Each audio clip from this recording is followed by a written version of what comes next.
veut dire que la France, qui est le pays des droits de l'homme, le pays de la liberté d'expression, c'est le seul pays au monde, qui a inscrit dans sa constitution, enfin dans son code pénal, qu'un journaliste qui publie la vérité peut aller en prison. Je sais ce que c'est, j'ai été condamné à 3 mois, 6 mois et 4 mois, donc je peux en parler très librement.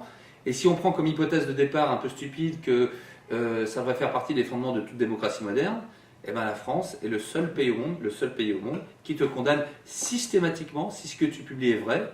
Moi, je préfère de loin le système anglo-saxon qui ne te condamne uniquement si ce que tu publies est faux. Très lourdement d'ailleurs. C'est quand même, à mon sens, plus juste.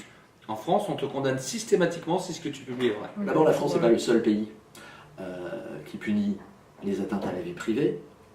Vous avez beaucoup de pays qui punissent les atteintes à la vie privée. Donc là, il est dans l'intox normal puisqu'il protège son business. Et puis ça lui permet de se poser en victime, ce qui est toujours un angle intéressant. Donc est-ce que la France est le seul pays qui punit les atteintes à la vie privée? Clairement non. Est-ce que la vie privée doit être protégée? Clairement oui. Elle est protégée dans tous les instruments internationaux, et donc il n'est pas surprenant de protection des droits fondamentaux. Vous l'avez dans la Déclaration universelle des droits de l'homme, vous l'avez dans la Convention européenne des droits de l'homme.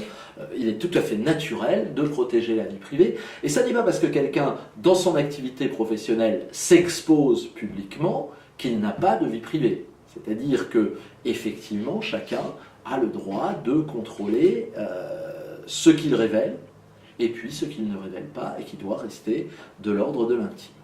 D'accord ? Donc, la question de la vérité en la matière n'est pas tout à fait juste. Elle n'est pas tout à fait juste parce qu'en fait, c'est une question d'équilibre entre deux droits contradictoires. Vous avez d'un côté le droit à la vie privée et vous avez de l'autre côté le droit à l'information. Et ces deux droits sont tous deux aussi légitimes et aussi nécessaires pour qu'une société démocratique fonctionne.